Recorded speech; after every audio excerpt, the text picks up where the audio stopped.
નમસ્કાર, વેધર એનાલિસિસમાં આપની સાથે હું છું સેજલ. વાતાવરણમાં પલટો આવ્યો છે અને ભારે ગરમીની વચ્ચે વરસાદની વાતો થઈ રહી છે. આ વરસાદની વાતો વચ્ચે હવે ઠંડીનો માહોલ શરૂ થયો છે.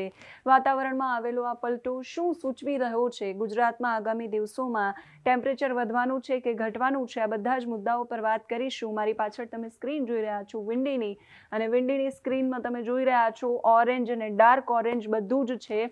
28 ડિગ્રી ટેમ્પરેચર છે અમદાવાદની અંદર બતાવી રહ્યા છે. ગરમીની શરૂઆત થઈ ગઈ છે આમ તો આપણે ત્યાં, અને આ વખતનો ઉનાળો છે એ લાંબો ઉનાળો ચાલવાનો છે. જૂન મહિનાના 1-2 સપ્તાહ સુધી ઉનાળો છે એ ચાલે એવી શક્યતાઓ છે, અને આ વખતનો ઉનાળો આકરો પણ રહેશે એવું કહેવાઈ રહ્યું છે. એ બધાની વચ્ચે જમ્મુ કાશ્મીર અને ઉત્તર ભારતના જે વિસ્તારો છે ત્યાં તમે જોઈ શકો છો કે એ બધી જ જગ્યાઓ પર વરસાદ પડી રહ્યો છે, સ્નોફોલ થઈ રહ્યો છે. મનાલી છે, લદ્દાખ છે, ગિલગિટ છે, આ તરફ કાબુલનો જે વિસ્તાર છે એ બધી બાજુ, તઝાકિસ્તાન છે એ બધી બાજુ ત્યાં વરસાદ પડી રહ્યો છે. આપણે ત્યાં પણ એની અસર છે એ થઈ રહી છે ઉત્તરની અંદર, કેમ કે આ તરફ એક વેસ્ટર્ન ડિસ્ટર્બન્સ છે જે આ દિશામાં જઈ રહ્યું છે, અને વેસ્ટર્ન ડિસ્ટર્બન્સના કારણે ઉપરનો જે ભાગ છે ઉત્તર ભારતનો, ત્યાં પડી રહ્યા છે સ્નોફોલ, બરફ પડી રહ્યો છે ત્યાં, અને ત્યાં વરસાદ પણ પડી રહ્યો છે, જેના કારણે પવનો આપણી તરફ આવી રહ્યા છે. અને જે પવનો આપણી તરફ આવી રહ્યા છે એના કારણે હજુ જોઈએ એટલી ગરમી નથી પડી રહી. અને ગઈકાલથી જે વાતાવરણમાં ચેન્જ આવ્યો છે, વરસાદની વાતો વચ્ચે અચાનક માહોલ ઠંડો બન્યો અને ફરી એકવાર સ્વેટર કાઢવું પડે એ પ્રકારના પવનો ગઈકાલે રાત્રે ફૂંકાયા. આજે સવારે પણ એટલી સ્પીડમાં પવનો ફૂંકાયા હતા.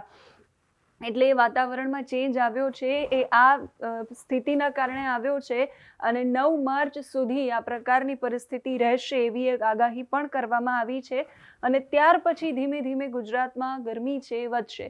વાત રહી વરસાદની, ગુજરાતમાં હમણાં 3-4 દિવસ વરસાદની કોઈ શક્યતાઓ નથી, પણ ગરમીની પૂરેપૂરી આગાહી છે કરવામાં આવી છે. અને તમે આ મેપમાં જોઈ શકો છો અમદાવાદમાં 28 ડિગ્રી બતાવી રહ્યા છે. જો કે છેલ્લા 24 કલાકથી તાપમાનમાં ઘટાડો પણ નોંધાયો છે. 2 થી 3 ડિગ્રી જેટલું તાપમાન છે એ ઘટ્યું છે. પાલનપુરમાં 27 ડિગ્રી બતાવી રહ્યા છે, મહેસાણામાં 27 ડિગ્રી બતાવી રહ્યા છે, વડોદરામાં 29, સુરતમાં 32 બતાવી રહ્યા છે, વલસાડમાં 32 ડિગ્રી, પાલઘર અને એ બાજુ તો બહુ જ ભયંકર ગરમી શરૂ થઈ ગઈ હોય એ પ્રકારની પરિસ્થિતિ છે, કેમ કે મહારાષ્ટ્ર અને બાકીના કોંકણ ને એ બધા વિસ્તારોની અંદર 30 થી 34, 35 અને 40 ડિગ્રી સુધી તાપમાન છે પહોંચ્યું છે. દક્ષિણનો જે ભાગ છે ત્યાં વાતાવરણમાં પલટો છે, ઉત્તરનો ભાગ છે ત્યાં વાતાવરણ કંઈક આ પ્રકારનું છે. સ્થિતિ તમે જોઈ રહ્યા છો. અને ગુજરાતની અંદર વાતાવરણ કંઈક આ પ્રકારનું છે, જ્યાં કચ્છમાં અને બાકી બધા સ્થળો પર તાપમાનમાં ઘટાડો છે એ નોંધાયો છે.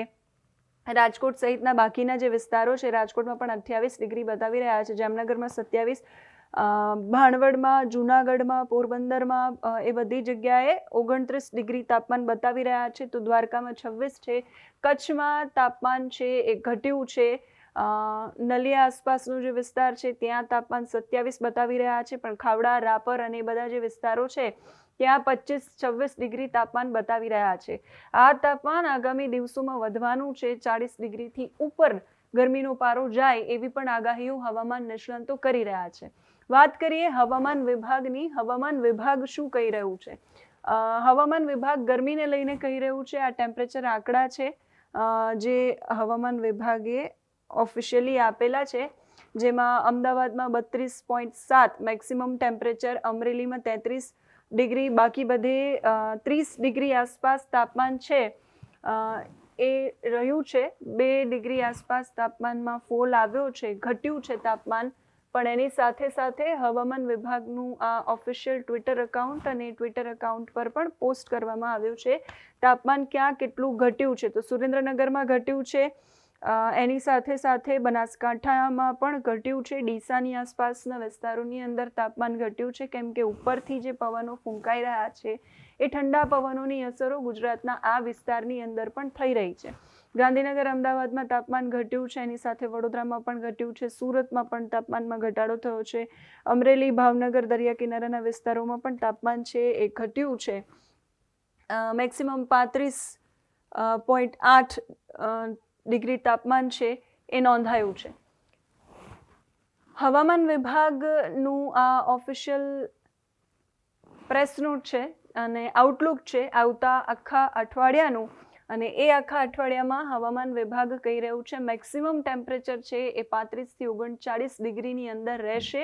મહારાષ્ટ્રમાં, તેલંગાણામાં, કેરલામાં, કોસ્ટલ બેલ્ટ જે આખું છે, કર્ણાટક, સાઉથ, છત્તીસગઢ, ઓડિશા, એ બધા વિસ્તારોની અંદર મેક્સિમમ ટેમ્પરેચર એટલું રહેવાનું છે.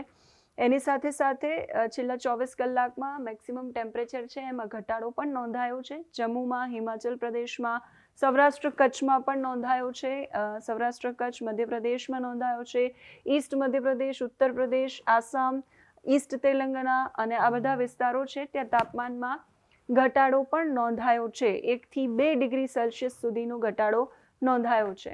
પવનની સ્પીડ છે 20 થી 30 કિલોમીટર પ્રતિ કલાકની ઝડપે રહેવાની છે ઉત્તર ભારતની અંદર છેલ્લા 24 કલાકમાં, આવતા 24 કલાકમાં. અને 9 માર્ચ સુધી વેસ્ટર્ન ડિસ્ટર્બન્સ છે એ સક્રિય રહેવાનું છે. વેસ્ટર્ન ડિસ્ટર્બન્સ તમને ફરી એકવાર સેટેલાઇટ મેપમાં બતાવી દઉં. આ જે છે એ આખા વાદળો જે તમે ગાઢ જોઈ રહ્યા છો એ વેસ્ટર્ન ડિસ્ટર્બન્સ છે, આ તરફથી આવી રહ્યું છે અને આ તરફે આગળ જઈ રહ્યું છે. હવે જ્યાં સુધી આ ક્રોસ કરશે ત્યાં સુધી જમ્મુ કાશ્મીર છે, દિલ્હી છે, એ બધા વિસ્તારોની અંદર વરસાદ પડવાનો છે અને જમ્મુમાં અને એ બધા વિસ્તારોમાં બરફ પણ પડી રહ્યો છે. એટલે એ વિસ્તારોમાં ઠંડા પવનો છે એ વિસ્તારોમાંથી થઈ અને ઉત્તર પ્રદેશ, મધ્યપ્રદેશ તરફ આવી રહ્યા છે. ત્યાંથી ગુજરાતની જે બોર્ડર લાઇન છે એ બોર્ડર લાઇન પર વસતા જે જિલ્લાઓ છે ત્યાં પણ એની અસર છે. એટલે 9 માર્ચ સુધી તાપમાન આ પ્રકારનું રહેવાનું છે અને ત્યાર પછી વાતાવરણમાં ઉકળાટ, ગરમી, બફારો એની શરૂઆત થવાની છે. ઉનાળાની શરૂઆત થવાની છે. એટલે આ 4 દિવસ 5 દિવસની અંદર વરસાદની કોઈ શક્યતાઓ નથી. 4-5 દિવસ પછી બની શકે કે વેસ્ટર્ન ડિસ્ટર્બન્સ કોઈ નવું સર્જાય અને એના કારણે ફરી ગુજરાતની પરિસ્થિતિમાં વાતાવરણમાં બદલાવ આવે અને એના કારણે કદાચ એ વાતાવરણ બદલાય અને વરસાદ પડે એવી શક્યતાઓ છે. ઘણી બધી જગ્યાએ હિમાલય વેસ્ટ છે, સિક્કિમ છે, હરિયાણા છે, બધી જગ્યાઓ પર વરસાદ પડી રહ્યો છે અને પરિસ્થિતિ હિમાચલ એ બધી જગ્યાઓ પર બહુ જ ખરાબ છે. બાકી ટેમ્પરેચરમાં ઘટાડો થયો છે. મેપમાં બહુ ખાસ એવી કોઈ વોર્નિંગ આપવામાં નથી આવી, પણ ગુજરાતમાં દરિયા કિનારે માછીમારોને 48 કલાક દરિયો ન ખેડવા માટે આગાહી આપી છે, કેમ કે વાતાવરણમાં ફેરફાર થયા છે. ટેમ્પરેચર ડાઉન થયું છે, પવનની ગતિમાં વધારો થયો છે, ઠંડા પવનો બહુ જ જોરથી ફૂંકાઈ રહ્યા છે. એટલે માછીમારોને દરિયો ન ખેડવા માટે હવામાન વિભાગે સૂચના આપી છે અને માછીમારો 48 કલાક સુધી દરિયો નહીં ખેડી શકે.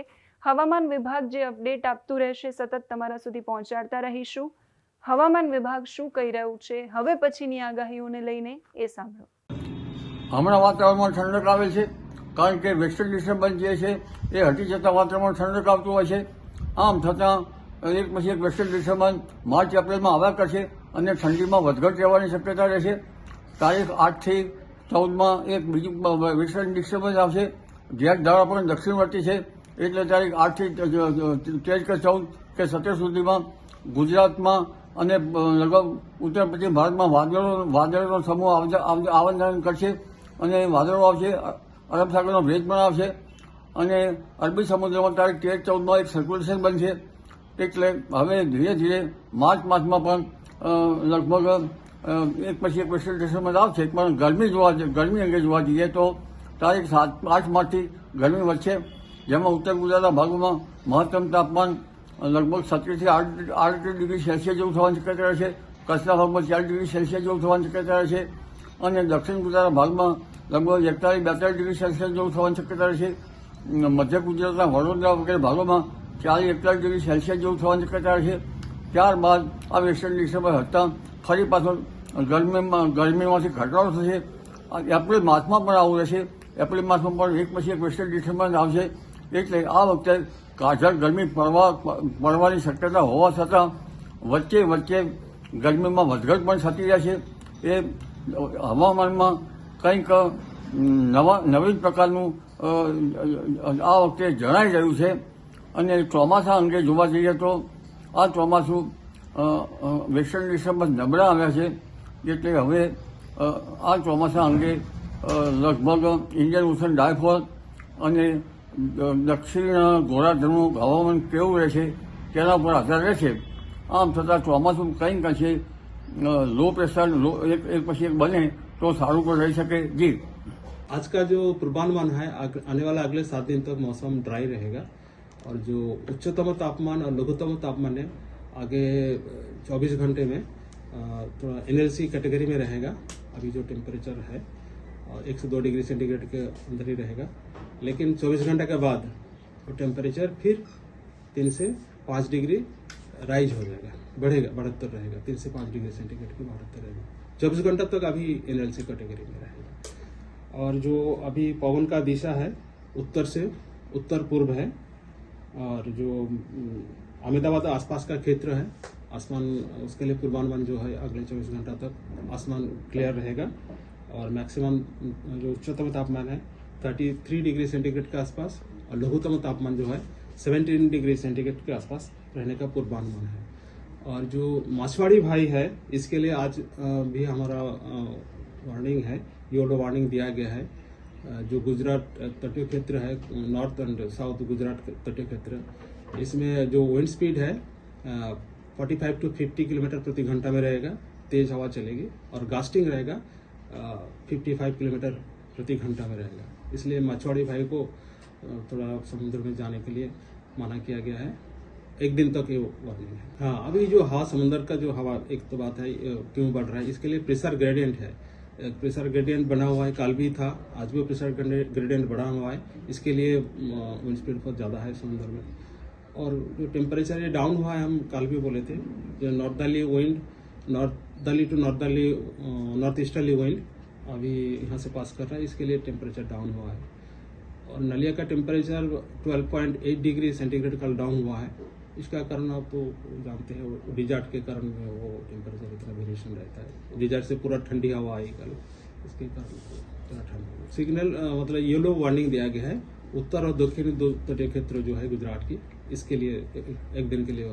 उत्तर और दक्षिण जो गुजरात तटीय क्षेत्र है, अहमदाबाद में अभी 33 डिग्री उच्चतम तापमान और लघुतम तापमान 17 डिग्री सेंटीग्रेड के आसपास है.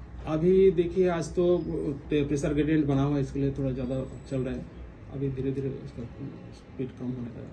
તો હવામાન નિષ્ણાંત પરેશ ગોસ્વામી અને હવામાન નિષ્ણાંત અંબાલાલ પટેલની આગાહીઓ કહી રહી છે કે ગુજરાતમાં હમણાં વરસાદની શક્યતાઓ નથી, પણ વાતાવરણમાં આ પ્રકારના પલટા આવ્યા કરશે અને આખા સિઝન દરમિયાન આખી જે ઉનાળાની ઋતુ શરૂ થઈ છે એ સિઝન દરમિયાન આખી સિઝનમાં ગરમી છે એ તીવ્ર ગતિએ વધવાની છે અને આ વખતનો ઉનાળો આકરો પણ રહેવાનો છે અને લાંબો પણ ચાલવાનો છે. તમે શું માની રહ્યા છો? તમારા ગામ વિસ્તાર જિલ્લામાં કેવું પરિવર્તન વાતાવરણમાં થઈ રહ્યું છે કમેન્ટમાં લખીને અમારા સુધી પહોંચાડી શકો છો. અત્યારે આ વિડીયોમાં બસ આટલું જ. નમસ્કાર.